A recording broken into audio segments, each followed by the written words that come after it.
Hello again, everybody. How's it going? Are we having a nice time continuing our social isolation? Cool. Well, we're keeping everybody safe, so that's what's most important, right? All right.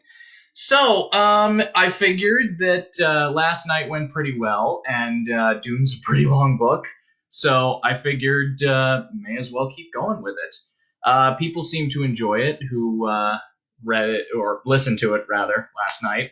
So, I'm back, and we're gonna keep reading some classic '60s sci-fi this evening. So chapter two, we get the chance to meet our main bad guys for the piece. We mentioned them very briefly last night. They're called the Harkonnens, and they are another noble family that are against Paul's family, the Atreides. Now, one thing I do want to mention just quickly before we get started here is this you're going to hear some jingling in the background. That's Odin playing with his little ball. Anyway, so this book was published in 1965, which means there are some moral and ethical standards that are a bit different today than they were back then. And the only reason I want to mention this is because the Baron Harkonnen, the main villain of the book, is kind of coded queer throughout, and it's not something that I'm comfortable with or that I approve of. But at the same time, he's still a very three-dimensional character, and it's an uncomfortable habit of the times, you know. So I just wanted to mention that right off the bat because it's something that that they play with quite a bit in this chapter. So anyway, chapter two. To attempt an understanding of Muad'Dib without understanding his mortal enemies, the Harkonnens, is to attempt seeing truth without knowing falsehood. It is the attempt to see the light without knowing darkness. It cannot be. From Manual of Muad'Dib by the Princess Irulan. It was a relief globe of a world, partly in shadows, spinning under the impetus of a fat hand that glittered with rings. The globe sat on a free-form stand in one wall of a windowless room, whose other walls presented a patchwork of multicolored scrolls, film books, tapes, and reels. Light glowed in the room from golden balls hanging in mobile suspensor fields. An ellipsoid desk with a top of jade-pink petrified elaka wood stood at the center of the room. Variform suspensor chairs ringed it, two of them occupied. In one sat a dark-haired youth of about 16 years, round of face and with sullen eyes. The other held a slender, short man with an effeminate face. Both youth and man stared at the globe and the man half hidden in shadows spinning it. A chuckle sounded beside the globe. A basso voice rumbled out of the chuckle. "There it is, Piter, the biggest man-trap in all history, and the Duke's headed into its jaws. Is it not a magnificent thing that I, the Baron Vladimir Harkonnen, do?" "Assuredly, Baron," said the man. His voice came out tenor with a sweet musical quality. The fat hand descended onto the globe, stopped the spinning. Now all eyes in the room could focus on the motionless surface and see that it was the kind of globe made for wealthy collectors or planetary governors of the Empire. It had the stamp of imperial handicraft about it.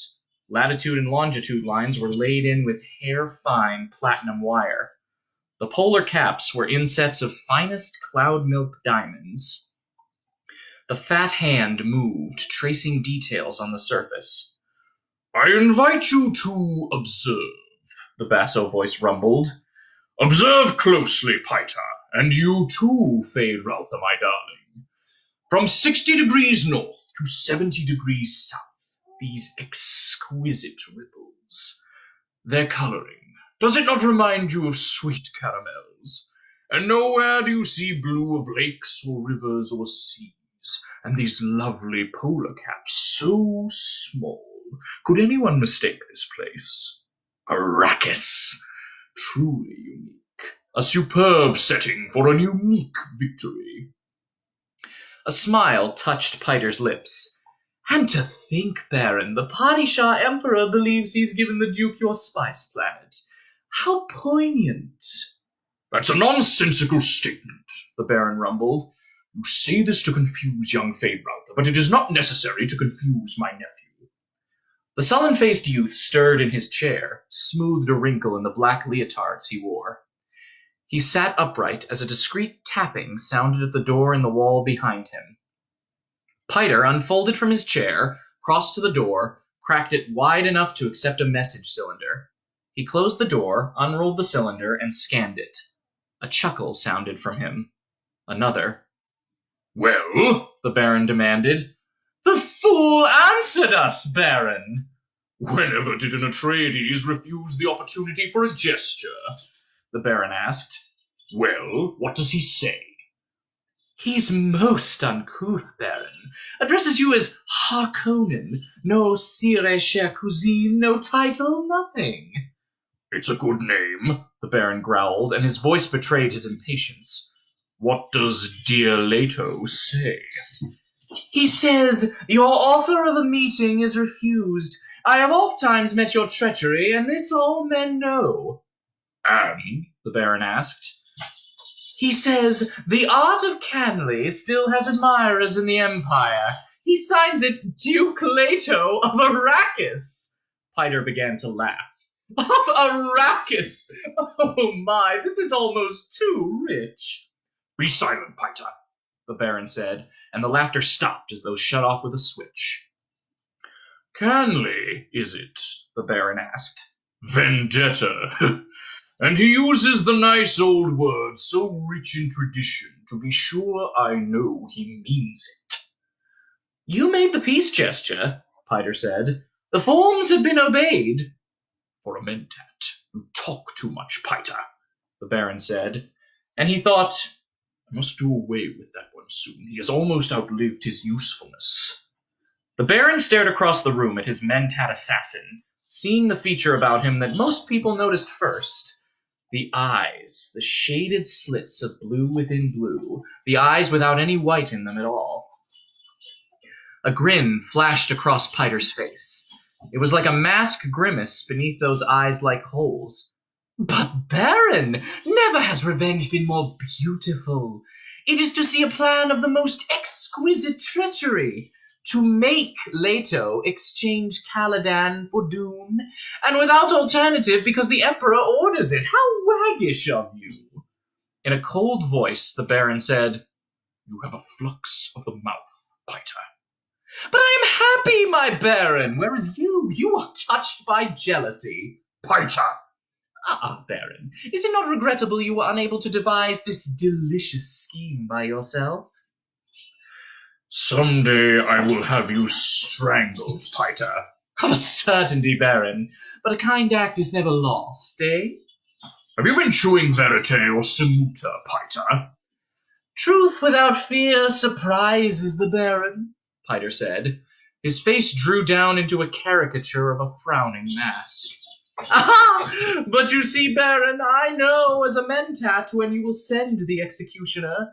You will hold back just so long as I am useful. To move sooner would be wasteful, and I'm yet of much use. I know what you learned from that lovely Dune planet.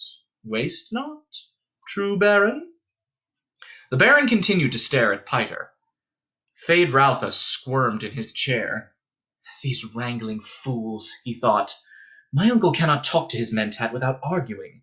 Do they think I've nothing to do except listen to their arguments? Feyd, the Baron said, I told you to listen and learn when I invited you in here. Are you learning?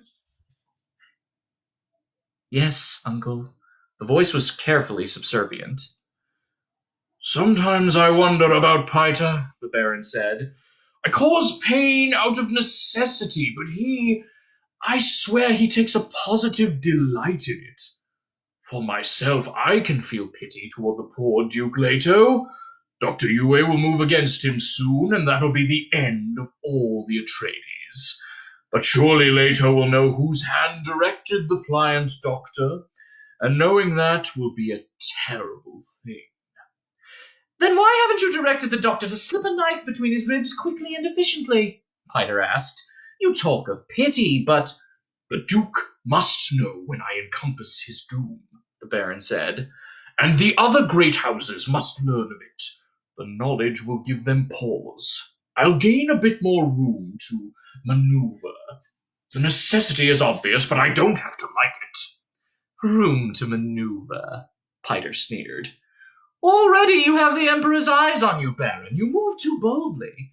One day the Emperor will send a legion or two of his Sardaukar down here onto Gidi Prime, and that'll be an end to the Baron Vladimir Harkonnen. You'd like to see that, wouldn't you, Piter? The Baron asked. You'd enjoy seeing the core of Sardaukar pillage through my cities and sack this castle. You'd truly enjoy that.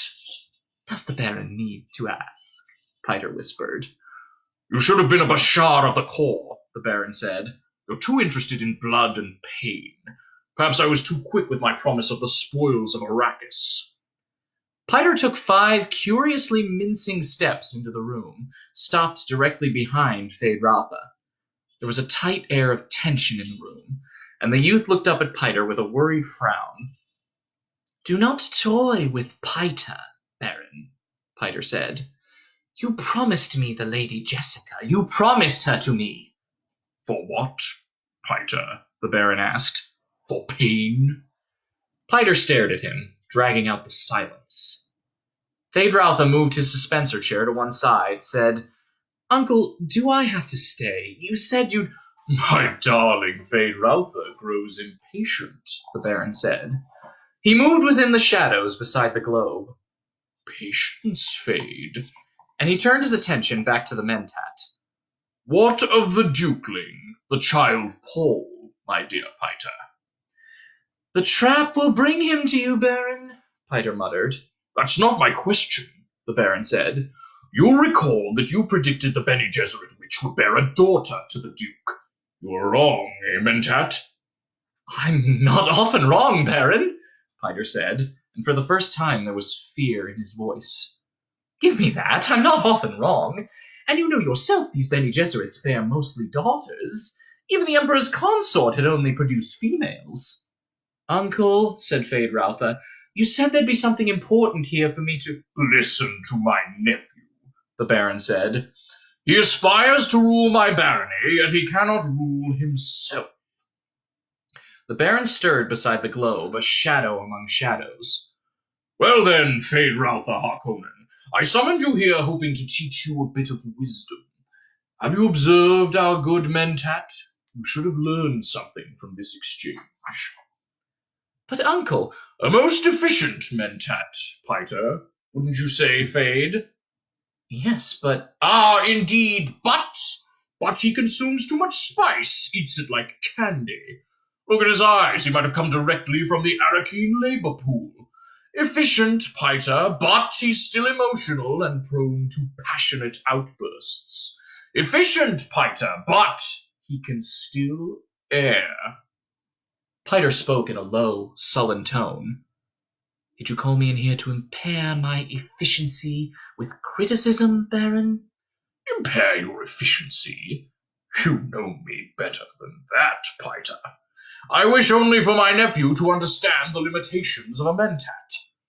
Are you already training my replacement? Piter demanded. Replace you? Why, Piter, where could I find another Mentat with your cunning and venom?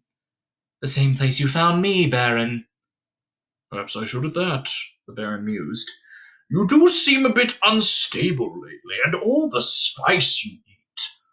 Are my pleasures too expensive, Baron? Do you object to them? My dear Piter, your pleasures are what tie you to me.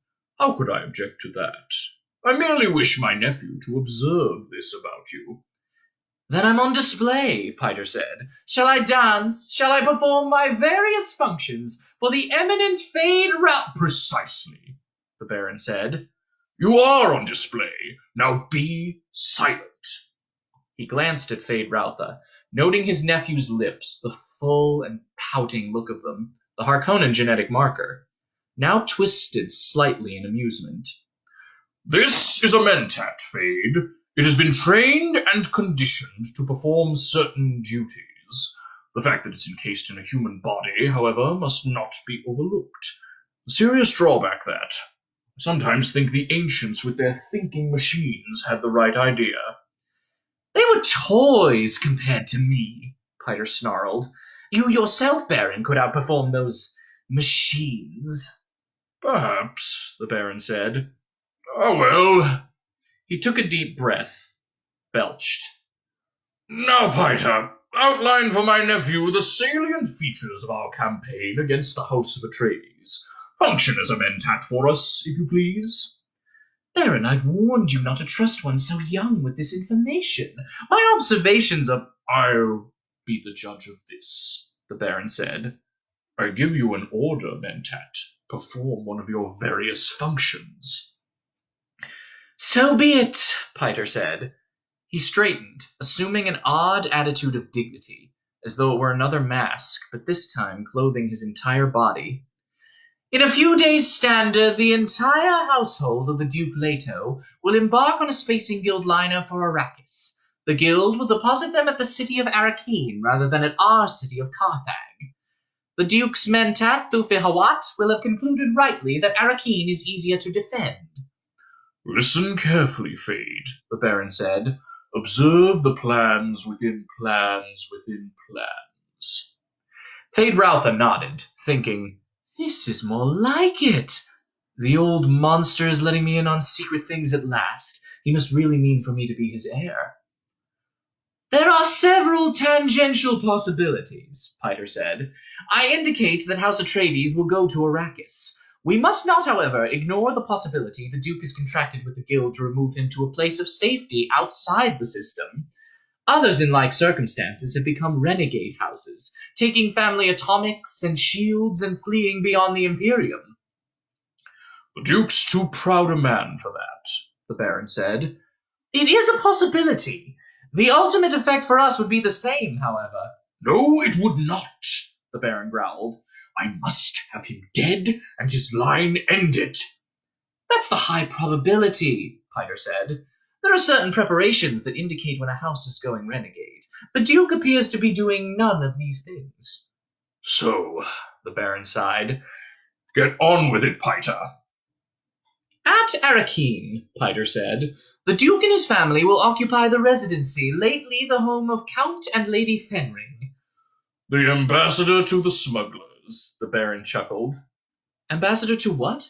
Feyd-Rautha asked. Your uncle makes a joke, Piter said. He calls Count Fenring ambassador to the smugglers, indicating the Emperor's interest in smuggling operations on Arrakis. Feyd-Rautha turned a puzzled stare to his uncle. Why? Don't be dense, Fade, the Baron snapped. As long as the Guild remains effectively outside Imperial control, how could it be otherwise? How else could spies and assassins move about? Feyd-Rautha's mouth made a soundless "ooh." We've arranged diversions at the residency, Piter said. There'll be an attempt on the life of the Atreides heir, an attempt which could succeed. Piter, the Baron rumbled, you indicated— I indicated accidents can happen, Piter said, and the attempt must appear valid. Ah, but the lad has such a sweet young body, the Baron said. Of course, he's potentially more dangerous than the father, with that witch mother training him. A cursed woman. Well, please continue, Piter. Hawat will have divined that we have an agent planted on him, Piter said. The obvious suspect is Dr. Yue, who is indeed our agent. But Hawat has investigated and found that our doctor is a Suk School graduate with Imperial conditioning, supposedly safe enough to minister even to the Emperor. Great store is set on Imperial conditioning. It's assumed that ultimate conditioning cannot be removed without killing the subject.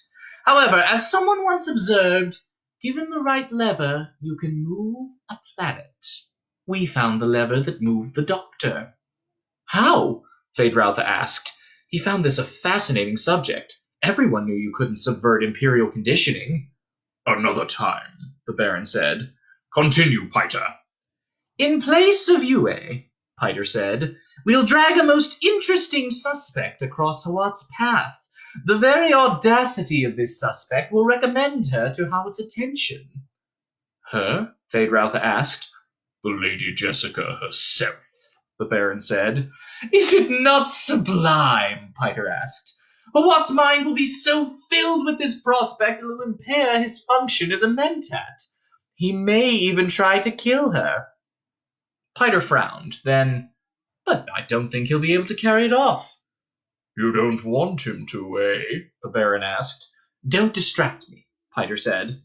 While Hawat's occupied with the Lady Jessica, we'll divert him further with uprisings in a few garrison towns and the like. These will be put down. The Duke must believe he's gaining a measure of security. Then, when the moment is right, we'll signal UA and move in with our major force. Go ahead, tell him all of it, the Baron said. We'll move in strengthened by 2 legions of Sardaukar, disguised in Harkonnen livery. Sardaukar, Feyd-Rautha breathed. His mind focused on the dread Imperial troops, the killers without mercy, the soldier fanatics of the Padishah Emperor. You see how I trust you, Feyd, the Baron said. No hint of this must ever reach another great house, else the Landsraad might unite against the Imperial House and there'd be chaos. The main point, Piter said, is this. Since House Harkonnen is being used to do the Imperial dirty work, we've gained a true advantage. It's a dangerous advantage, to be sure, but if used cautiously will bring House Harkonnen greater wealth than any other house in the Imperium. You have no idea how much wealth is involved, Feyd, the Baron said. Not in your wildest imaginings. To begin, we'll have an irrevocable dictatorship in the Chom Company. Feyd-Rautha nodded. Wealth was the thing. Chom was the key to wealth, each noble house dipping from the company's coffers whatever it could under the power of the directorships. These Chom directorships, they were the real evidence of political power in the Imperium, passing with the shifts of voting strength within the Landsraad as it balanced itself against the Emperor and his supporters. The Duke Leto, Piter said, may attempt to flee to the new Fremen scum along the desert's edge, or he may try to send his family into that imagined security. But that path is blocked by one of His Majesty's agents, the planetary ecologist. You may remember him. Kynes. Feyd remembers him, the Baron said. Get on with it. You do not drool very prettily, Baron, Piter said. Get on with it, I command you, the Baron roared. Piter shrugged. If matters go as planned, he said, House Harkonnen will have a sub-fief on Arrakis within a standard year. Your uncle will have dispensation of that fief. His own personal agent will rule on Arrakis. More profits, Feyd-Rautha said. Indeed, the Baron said. And he thought, it's only just. We're the ones who tamed Arrakis. Except for the few mongrel Fremen hiding in the skirts of the desert, and some tame smugglers bound to the planet almost as tightly as the native labor pool. And the great houses will know that the Baron has destroyed the Atreides, Piter said. They will know. They will know, the Baron breathed. Loveliest of all, Piter said, is that the Duke will know too. He knows now. He can already feel the trap. It's true that the Duke knows, the Baron said, and his voice held a note of sadness. He could not help but know. More's the pity. The Baron moved out and away from the globe of Arrakis. As he emerged from the shadows, his figure took on dimension, grossly and immensely fat, and with subtle bulges beneath folds of his dark robes to reveal that all this fat was sustained partly by portable suspensors harnessed to his flesh. He might weigh 200 standard kilos in actuality, but his feet would carry no more than 50 of them. I am hungry, the Baron rumbled, and he rubbed his protruding lips with a beringed hand, staring down at Feyd-Rautha through fat enfolded eyes. Send for food, my darling. We will eat before we retire. And there we go. That's the second chapter. It was a little shorter than the other one, but it introduces us to some fun new characters. So I had a good time with it. And you see that there are a whole bunch of plots moving against Paul and his family, so it's a whole thing.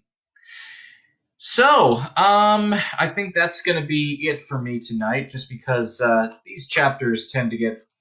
The next few chapters are fairly lengthy, I would say, but you know what? Not really, actually, for chapter 3. You know what? I might go ahead and do chapter 3 as well, just because I'm here. So, so if anybody is still watching, I'm doing chapters 2 and 3 this time. Cool. Here we go. Thus spoke Saint Aaliyah of the Knife. The Reverend Mother must combine the seductive wiles of a courtesan with the untouchable majesty of a virgin goddess, holding these attributes in tension so long as the powers of her youth endure. For when youth and beauty have gone, she will find that in the place between, once occupied by tension, has become a wellspring of cunning and resourcefulness. From Muad'Dib, Family Commentaries, by the Princess Irulan. Well, Jessica, what have you to say for yourself? Asked the Reverend Mother. It was near sunset at Castle Caladan on the day of Paul's ordeal. The two women were alone in Jessica's morning room while Paul waited in the adjoining soundproofed meditation chamber. Jessica stood facing the south windows. She saw, and yet she did not see, the evening's banked colors across river and meadow. She heard, and yet did not hear, the Reverend Mother's question. There had been another ordeal once, so many years ago. A skinny girl with hair the color of bronze, her body tortured by the winds of puberty, had entered the study of the Reverend Mother Gaius Helen Mohiam, Proctor Superior of the Bene Gesserit School on Wallach 9. Jessica looked down at her right hand, flexed the fingers, remembering the pain, the terror, the anguish. Poor Paul, she whispered. I asked you a question, Jessica. The old woman's voice was snappish, demanding. What? Oh. Jessica tore her attention away from the past, faced the Reverend Mother, who sat with back to the stone wall between the two west windows. What do you want me to say? What do I want you to say? What do I want you to say? The old voice carried a tone of cruel mock mimicry. So I had a son, Jessica flared, and she knew she was being goaded into this anger deliberately. You were told to bear only daughters to the Atreides. It meant so much to him, Jessica pleaded. And you in your pride thought you could produce the Kwisatz Haderach. Jessica lifted her chin. I sensed the possibility. You thought only of your duke's desire for a son, the old woman snapped. And his desires don't figure into this. An Atreides' daughter could have been wed to a Harkonnen heir and sealed the breach. You've hopelessly complicated matters. We may lose both bloodlines now. You're not infallible, Jessica said. She braved the steady stare from the old eyes. Presently, the old woman muttered, What's done is done. I vowed never to regret my decision, Jessica said. How noble, the Reverend Mother sneered. No regrets. We shall see when you're a fugitive with a price on your head, and every man's hand turned against you to seek your life and the life of your son. Jessica paled. Is there no alternative? Alternative? A Bene Gesserit should ask that. I ask only what you see in the future with your superior abilities. I see in the future what I've seen in the past. You well know the pattern of our affairs, Jessica. The race knows its own mortality and fears stagnation of its heredity. It's in the bloodstream, the urge to mingle genetic strains without plan. The Imperium, the Chome Company, all the great houses, they are but bits of flotsam in the path of the flood. Chome, Jessica muttered. I suppose it's already decided how they'll redivide the spoils of Arrakis. What is Chome but the weather vane of our times? The old woman said. The Emperor and his friends now combine 59.65% of the Chome directorship's votes. Certainly they smell profits, and likely as others smell those same profits, his voting strength will increase. That is the pattern of history, girl. That's certainly what I need right now, Jessica said. A review of history. Don't be facetious, girl. You know as well as I do what forces surround us. We've a 3-point civilization, the imperial household, balanced against the federated great houses of the Landsrod, and between them the guild with its damnable monopoly on interstellar travel. In politics, the tripod is the most unstable of all structures. It'd be bad enough without the complication of a feudal trade culture which turns its back on most science. Jessica spoke bitterly. Chips in the path of the flood, and this chip here, this is the Duke Leto, and this one's his son, and this one's... Oh, shut up, girl. You entered this with full knowledge of the delicate edge you walked. I am Bene Gesserit, I exist only to serve, Jessica quoted. Truth, the old woman said, and all we can hope for now is to prevent this from erupting into general conflagration, to salvage what we can of the key bloodlines. Jessica closed her eyes, feeling tears press out beneath the lids. She fought down the inner trembling, the outer trembling, the uneven breathing, the ragged pulse, the sweating of the palms. Presently, she said, I'll pay for my own mistake. And your son will pay with you. I'll shield him as well as I'm able. Shield, the old woman snapped.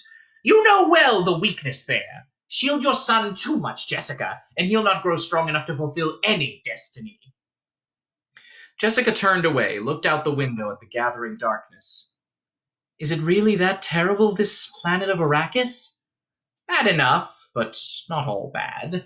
The Missionaria Protective has been there and softened it up somewhat. The Reverend Mother heaved herself to her feet, straightened a fold in her gown. Call the boy in here. I must be leaving soon. Must you? The old woman's voice softened. Jessica, girl, I wish I could stand in your place and take your sufferings. But each of us must make her own path. I know.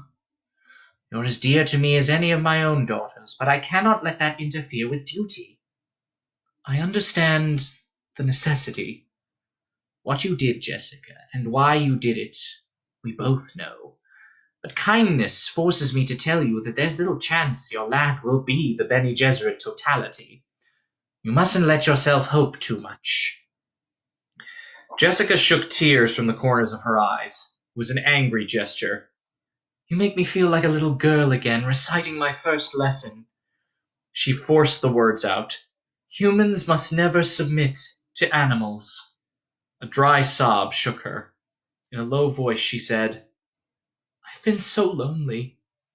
It should be one of the tests, the old woman said. Humans are almost always lonely. Now, summon the boy. He's had a long, frightening day, but he's had time to think and remember, and I must ask the other questions about these dreams of his. Jessica nodded, went to the door of the meditation chamber, opened it. Paul, come in now, please. Paul emerged with a stubborn slowness. He stared at his mother as though she were a stranger. Wariness veiled his eyes when he glanced at the Reverend Mother. But this time he nodded to her, the nod one gives an equal. He heard his mother close the door behind him. Young man, the old woman said, let's return to this dream business. What do you want? Do you dream every night? Not dreams worth remembering. I can remember every dream, but some are worth remembering and some aren't. How do you know the difference? I just know it. The old woman glanced at Jessica, back to Paul. What did you dream last night? Was it worth remembering? Yes, Paul closed his eyes.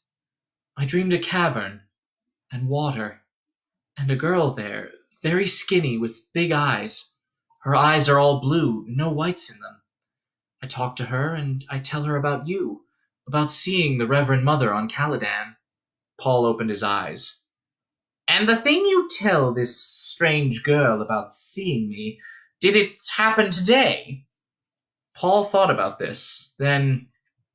Yes, I tell the girl you came and put a stamp of strangeness on me.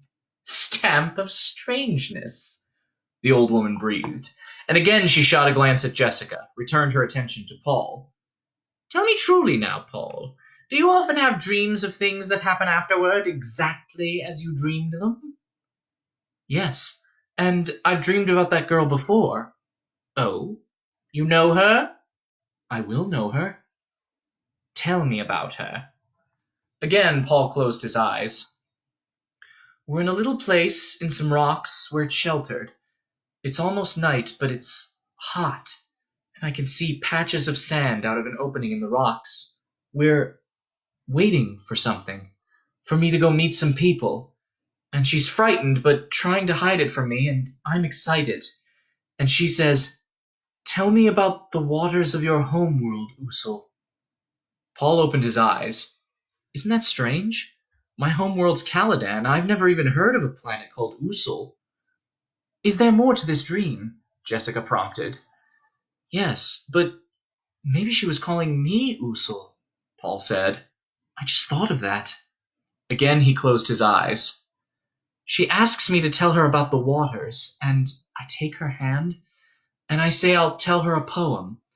And I tell her the poem, but I have to explain some of the words, like beach and surf and seaweed and seagulls.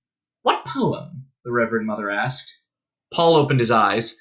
It's just one of Gurney Halleck's tone poems for sad times. Behind Paul, Jessica began to recite. I remember salt smoke from a beach fire, and shadows under the pines, solid, clean, fixed. Seagulls perched at the tip of land, white upon green, and a wind comes through the pines to sway the shadows. The seagulls spread their wings, lift, and fill the sky with screeches, and I hear the wind blowing across our beach, and the surf, and I see that our fire has scorched the seaweed. That's the one, Paul said. The old woman stared at Paul then.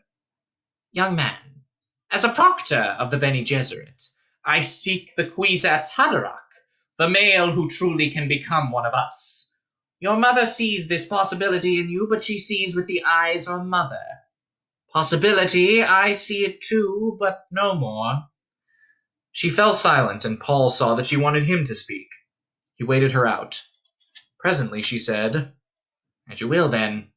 You've depths in you. That I'll grant. May I go now? He asked. Don't you want to hear what the Reverend Mother can tell you about the Kwisatz Haderach? Jessica asked. She said those who tried for it died. But I can help you with a few hints at why they failed, the Reverend Mother said. She talks of hints, Paul said. She doesn't really know anything. And he said, Hint, then. And be damned to me. She smiled wryly, a criss-cross of wrinkles in the old face. Very well. That which submits rules. He felt astonishment.